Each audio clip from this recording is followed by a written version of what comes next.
Oi, gente, como vocês estão? Eu sou a Amanda Gonçalves e hoje eu estou trazendo para vocês o projeto Unidos pela Vida nesse Setembro Amarelo, em prol da valorização da vida, da sua vida. E nada melhor do que começar essa jornada com a minha mãe, a Helena. Além dela ser terapeuta integrativa e psicanalista, ela trouxe esse projeto comigo porque ela caminhou comigo uma longa jornada. E nada melhor que esse bate-papo ser iniciado com ela. Então vem com a gente e acompanha. Então, vamos lá? Vamos. Olá, pessoal, tudo bem? Me conta um pouquinho, mãe, quais suas formações e como toda essa história começou? Então, meu contato com a saúde mental começou desde muito cedo, porque minha família uma grande parte tem problema de transtornos mentais. Então, a gente vem, né, e quando você nasceu, Baby Border, que hoje já é falado, considerado, eu comecei a minha jornada diretamente com você. E nesse processo, eu fui tendo que estudar, aprimorar, para poder te auxiliar no seu tratamento com o borderline. E a partir de então, eu participei de grupos de terapia, e quando eu formei, eu fiz um mestrado e um doutorado em psicanálise clínica. Em conjunto, eu fiz a constelação sistêmica. A posterior, eu fiz a reprogramação emocional e me especializei em cura da criança interior também. Algo que vale deixar bem específico aí, gente, é que o baby border, ele nasce border. E o que é mais raro de apresentar na infância. Porque no meu caso, eu apresentei sintomas de border antes dos 2 anos. E isso é muito raro. Normalmente é apresentado ali na adolescência. Na pré-adolescência. Isso. Então, assim, a gente começou a nossa jornada muito cedo em relação à saúde mental. A Amanda tinha 1 ano e 6 meses. Bem precoce mesmo. E continuando, o que aconteceu no posterior? Aí eu fui estudando e não era o meu planejamento de vida, porque a minha primeira formação foi em outra área, o meu projeto de vida era trabalhar nessa área. Mas devido às coisas que foram acontecendo, eu fui praticando o autoconhecimento, né? São 20 anos eu fazendo terapia, e a minha cura efetiva aconteceu quando eu constelei, algumas vezes depois. A cura foi acontecendo, né? Evidentemente, até hoje eu faço terapia, são 20 anos. A Amanda tem 22, então tem 21 anos que eu faço terapia. E o meu propósito se tornou ajudar mães de border que não têm amparo e não têm conhecimento suficiente para auxiliar o filho nas questões do border.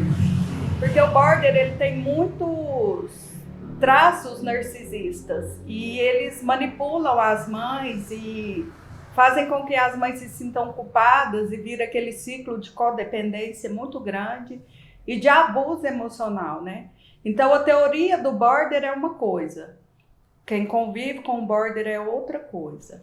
E eu tenho a teoria e a prática, e eu não atendo border. Mas é uma coisa muito interessante. Porque condução certa de um border leva a pessoas diferenciadas. Eu acredito nisso porque eu falo por mim, né, gente? Vale a pena ser convencida também. Eu me acho uma pessoa maravilhosa.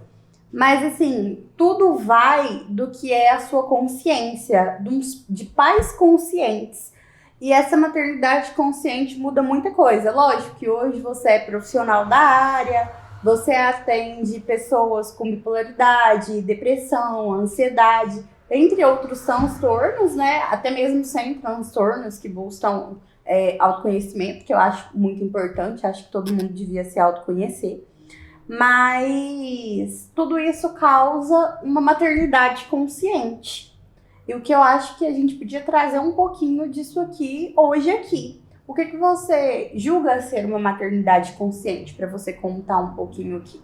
A maternidade consciente, ela é um projeto que surgiu devido às minhas dificuldades como mãe, quando eu descobri, né, o seu primeiro sintoma, que foi arrancar todas as unhas dos pés. Nesse processo eu fiquei extremamente desamparada, não tinha conhecimento.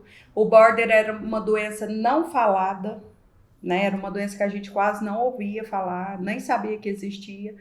E até ter o seu diagnóstico, né? O pré-diagnóstico foi ali por volta dos 9 anos, mas fechou com 18 anos.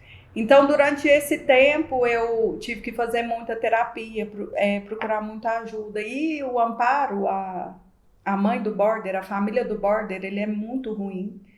E você tem que pagar muito caro por isso. Levando em consideração que o conhecimento também é muito, vamos colocar assim, o conhecimento é muito pequeno. O conhecimento compartilhado sobre o border é muito pequeno. Porque eles padronizam muito o comportamento borderline e taxam todo borderline como igual. E é como se fosse uma margem. Nenhum borderline pode fugir daquilo, independente da criação dele. Mas eu vejo assim, o borderline ele muda de acordo com a criação. Então a gente vai dosando isso de acordo com a assistência que o border tem na desenvoltura dele. Prova disso é o meu desenvolvimento hoje e a minha taxa de remissão, que apesar de ter 22 anos é muito alta. E isso é muito raro, porque normalmente você vai ter uma taxa de remissão a partir dos 30, né? O que acontece quando quanto à questão da taxa de remissão? Quanto mais cedo o border começar a fazer terapia, melhor. Qualquer transtorno que a pessoa tiver. E o que acontece nesse caso? São 10 anos de terapia para o border poder começar a amadurecer e ter um sucesso, né? Ao todo já são 15 anos que você faz terapia, 16 anos que você faz terapia. Então, assim, aí a possibilidade de remissão ela é muito maior, porque foi uma formação contornada, ela teve os contornos da realidade, ela teve o amparo necessário para o amadurecimento. A gente passou todas as fases difíceis, desesperadoras, que toda mãe, todo pai de border passa. O nosso diferencial foi esse. Então, a maternidade consciente que eu trato, e assim, eu tento muito levar para todas as pessoas, é sobre eu vou engravidar, eu vou ter um filho, eu tenho condições emocionais para isso. Eu tenho disponibilidade financeira para isso, eu tenho condições de entender que se eu tiver um filho com paralisia cerebral, um transtorno mental, adicto, neurodivergente, como que eu vou lidar com essas situações? Eu, como ser humano, vou ser mãe, eu tenho um transtorno mental, como está a minha rede de apoio? Porque quando vem aquela descarga de hormônio que a criança sente, né, que quando a criança nasce, a mãe sente, como eu vou lidar com isso? Certo, então o que acontece? Quando a gente fala uma maternidade consciente, não é que a gente fala sobre não ter filhos, a gente fala sobre estar preparado para probabilidades. Porque quando a gente vai ser mãe, a gente precisa entender que se trata de um outro ser, e se trata de respeito de outro ser. E eu gostaria de deixar uma aba aqui, gente, bem aberta, é que o border, ele tem muitos padrões e que é muito difícil tanto para o border quanto para a família do border. A gente não pode diminuir nem a dor de quem tem o border e tampouco a dor da família, porque da mesma forma que um lado sente, o outro lado sente muito. É óbvio que em via de parâmetro, se a gente for pegar um parâmetro, o borderline ele é ferido porque ele tem um vazio crônico. Então, assim, a dor dele é constante, mesmo quando ele está estável. O vazio do borderline normalmente é um vazio crônico. Porém, ele aprende a lidar com ele e tem outros sentimentos que acabam ali no decorrente do tempo, não suprindo, mas cobrindo aquele espaço e aquele período. Porém, a família, ela sente muito. Tanto com as emoções, os sentimentos. Isso vai muito da valorização à vida, porque todo transtorno mental, ou toda divergência, todo excesso ou toda falta, causa algum período disfuncional. E tudo que é disfuncional causa sofrimento. Então, assim, a família, ela acaba sofrendo com aquela pessoa. Talvez não de uma forma assim extremamente visível, mas é impossível não afetar as pessoas que estão em volta. A família do border, ela adoece junto com o comportamento do border. Então, a maternidade consciente, ela vem de um processo de que enquanto eu, como ser humano, estou preparada, né? Um ser humano funcional, estou preparada para a maternidade, para maternar, e eu, enquanto um ser humano que tem um transtorno mental, estou preparada para a possibilidade de o meu filho ter um transtorno mental e como vai ser essa rede de apoio para que, caso eu recaia no resguardo, caso eu tenha alguma crise, algum surto, como o meu bebê vai ser amparado para que as crises que eu tenha sejam minimizadas quanto à presença dele. Certo. E aí você pode me falar, por que, assim, apesar de tudo que você já me falou, já responder muito isso, mas você pode me dar mais um motivo, algo assim, chave, uma conclusão do porquê que a maternidade consciente é tão importante para a valorização da vida, tanto com transtorno ou tanto sem transtorno? Porque tem transtornos que a gente desenvolve na infância, tem transtornos que existem pessoas que nascem, tem transtornos que é na vida adulta, na adolescência. Então, assim, eu acredito que a maternidade consciente não consta só no período de nascimento, consta para a vida toda.